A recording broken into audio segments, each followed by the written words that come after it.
उत्तर प्रदेश के उप मुख्यमंत्री केशव प्रसाद मौर्य जी अब इंडिया टीवी पर जुड़ चुके हैं, हमारे साथ आ चुके हैं, हमें स्क्रीन पर दिखाई दे रहे हैं। बता दूं आपको, सिराथू से ही हमारे साथ जुड़ रहे हैं। बहुत स्वागत है केशव जी आपका। धन्यवाद शर्मा जी।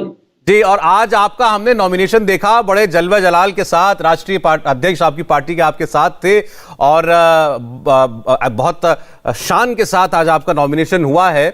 और सिराथू में आज आपने पहले पूजा अर्चना की, उसके बाद जाकर नॉमिनेशन फाइल किया। तो आप ही पहले माहौल आज का बता दीजिए। निश्चित तौर से देखिए, जब मैं एक भारतीय जनता पार्टी का कार्यकर्ता हूं और मेरे राष्ट्रीय अध्यक्ष जी मेरे प्रत्याशी बनने के बाद आज नामांकन के कार्यक्रम में आए, बात करते हैं उनसे।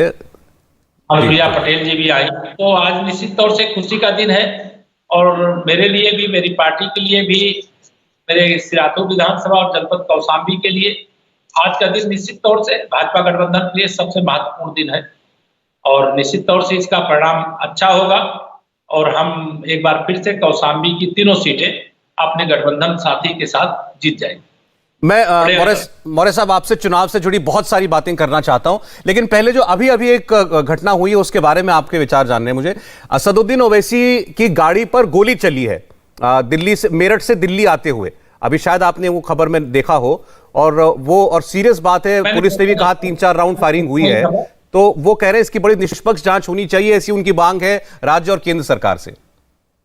निश्चित तौर से मुझे अभी मैंने देखा नहीं, आपसे ही सुन रहा हूं, लेकिन अगर ऐसी कोई घटना हुई तो उसकी जांच भी करेंगे और उस जांच के आधार पर जो दोषी होंगे उनके खिलाफ कठोर कार्रवाई भी करेंगे और जिन लोगों ने इस प्रकार का अपराध करके अपराध के लिए जो दोषी पाए जाएंगे वो बख्शे नहीं जाएंगे। जी हाँ, बिल्कुल। वो गाड़ी भी दिख रही है, पुलिस का भी बयान आ चुका है, तो आपकी तरफ से ये आश्वासन है कि उचित कार्रवाई इसमें होगी?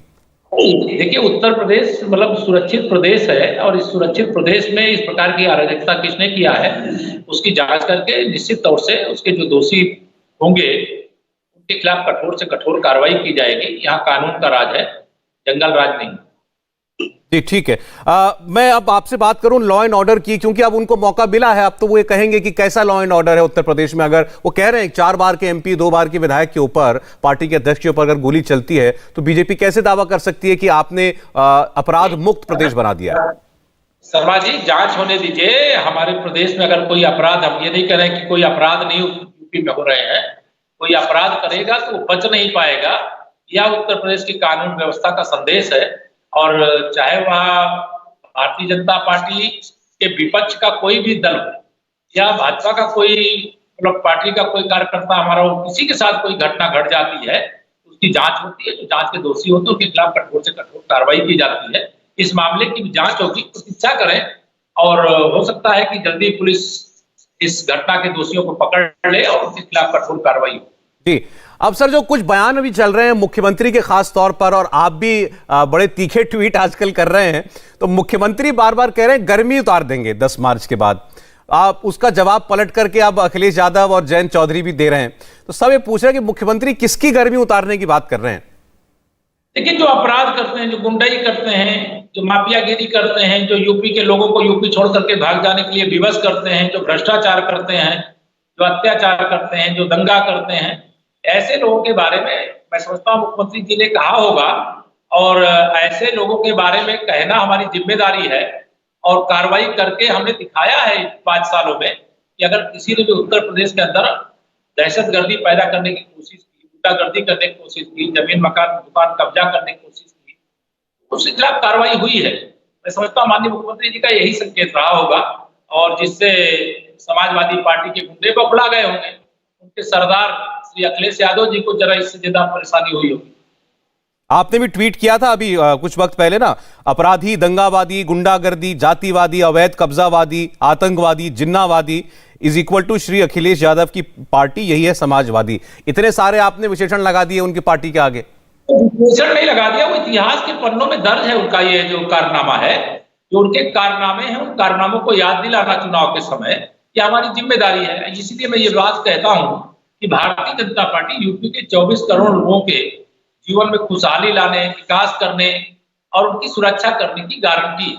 लेकिन विपक्ष का सपा का जो गठबंधन है उसके साथ आप कांग्रेस को और बसपा को भी जोड़ लीजिए, इनके आने से उत्तर प्रदेश के 24 करोड़ लोगों के लिए सुरक्षा का खतरा है, खतरे की घंटी है।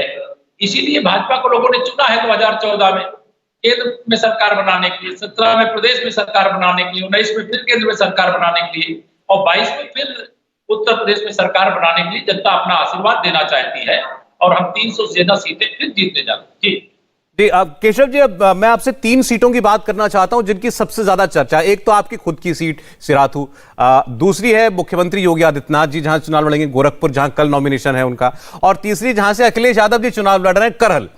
तीनों पर आप बोले हैं, तो पहले अपनी सीट के बारे में आपको बता दीजिए, क्योंकि विरोधी तो यह दावा कर रहे हैं कि उप मुख्यमंत्री जी के लिए करहल भी सेफ नहीं है। उप मुख्यमंत्री जी के लिए मैं तो करहल से मैं नहीं लड़ रहा हूं, श्री अखिलेश यादव जी लड़ रहे हैं। अखिलेश यादव जी माफ कीजिएगा, सिराथू माफ कीजिएगा।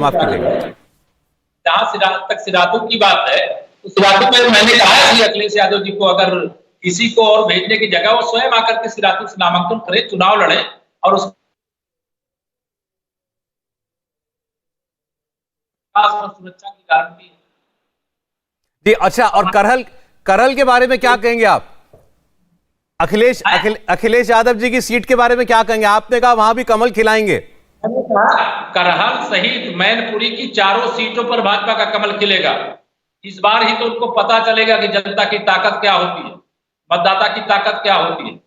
गुंडागर्दी के बल पर बूथों को कब्जा करके जिसे सपा का गढ़ बताने की कोशिश कर रहे हैं, आप विश्वास रखिए 10 मार्च को वोटों की गिनती के बाद मैनपुरी जनपद की चारों सीटों को यही सपाई कहेंगे कि भारतीय जनता पार्टी का अभेद किला है, जिसे सपा या सारे विरोधी मिल करके भी भेद नहीं सकते। कांग्रेस के प्रत्याशी ने श्री अखिलेश यादव जी के समर्थन में अपने को विड्रा कर लिया है, कांग्रेस ने अपना प्रत्याशी वापस ले लिया। ये सब तिकड़ी एक है, ये कोई अलग अलग नहीं, लेकिन उन्होंने कुछ सोच समझ के मौर्य साहब सीट चुनी होगी ना। उनको लगा होगा कि बहुत ही सेफ सीट है और वहां का जो जाति समीकरण है वो भी उनके पक्ष में बताया जाता है। आपने वहां पर केंद्रीय सांसद को उतारा है, एसपी बघेल साहब को, सीनियर नेता हैं बहुत। आपको मैं गारंटी के साथ बता रहा हूं, अगर श्री अखिलेश यादव जी को सुबह ये पता चल जाता कि भारतीय जनता पार्टी यहाँ प्रोफेसर एसपी सिंह बघेल जी जो भारत सरकार में मंत्री हैं उनको प्रत्याशी बना करके भेजेगी, तो श्री अखिलेश यादव जी करहाल से नामांकन नहीं करते। उनके पक्ष में कोई समीकरण नहीं है, उनके पास गुंडे अपराधी माफियाओं के सिवा कोई नहीं है, और भारतीय जनता पार्टी के पास अपराधियों, गुंडों, माफियाओं, दंगाइयों के अलावा बाकी सब है। वो कहते हैं कि वो कह रहे थे कि ये तो मेरे पिताजी की कर्म भूमि है, हमारा हम ये इमोशनली जुड़े हुए हैं, हम यहाँ के लोगों से जुड़े हैं, लोग हमसे जुड़े हैं। देखिए श्री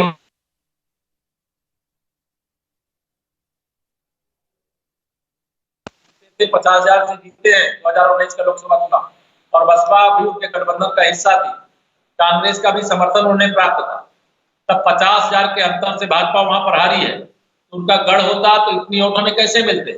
गढ़ उनका फिरोजाबाद भी था, उनका गढ़ बदायूं भी था, उनका गढ़ इटावा भी था, लेकिन सभी जगह भाजपा का कमल खिला हुआ है। अच्छा, ये तो बहुत बड़ा अपसेट हो जाएगा। देखिए खैर, अगर आप जीत जाते हैं करहल में अखिलेश यादव के साथ के सामने, और मैं इसलिए ये नहीं कहूंगा कि नामुमकिन है, क्योंकि मुमकिन तो सब कुछ होता है। राहुल गांधी अमेठी से हार सकते हैं, तो कोई भी कहीं से हार सकता है।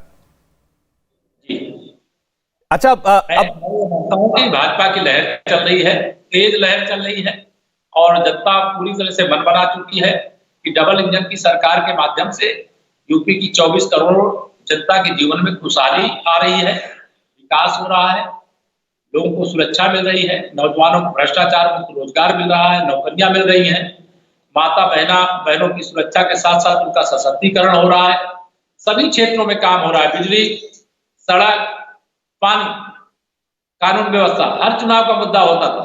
लेकिन क्या श्री अखिलेश यादव जी और सारे विपक्षी दलों में ये हिम्मत है क्या कि बिजली को मुद्दा बनाए, कानून व्यवस्था को मुद्दा बनाए, सड़क को मुद्दा बनाए? नहीं बना सकते, गरीब कल्याण को मुद्दा नहीं बना सकते। ये सब ये मुद्दे इनके मतलब इनके पार्टी के और इनके सोच का हिस्सा ही नहीं है। तो माननीय नरेंद्र मोदी जी और आदरणीय योगी आदित्यनाथ जी के नेतृत्व वाली सरकारों ने सोचा, आज यूपी के 43 लाख गरीबों को पक्का मकान मिल गया। अब श्री अखिलेश यादव जी को क्या मालूम, झोपड़ी में रहे नहीं है, तिरपाल के नीचे रहे नहीं है। जब पक्का मकान गरीब आदमी को मिलता है तो उसके लिए वो 5 स्टार से कम नहीं होता।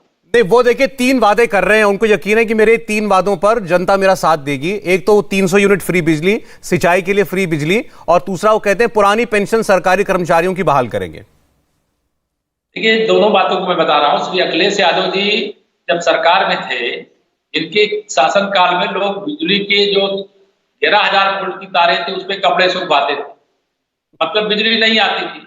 जब वो बिजली ही नहीं आनी है, वो फ्री में देने की बात करें, चाहे बिल लेकर के पैसा लेकर के देने की बात करें, लेकिन बिजली के मुद्दे पर मैं समझता हूँ श्री अखिलेश यादव जी और समाजवादी पार्टी गठबंधन की बात को उत्तर प्रदेश की जनता नहीं सुनी।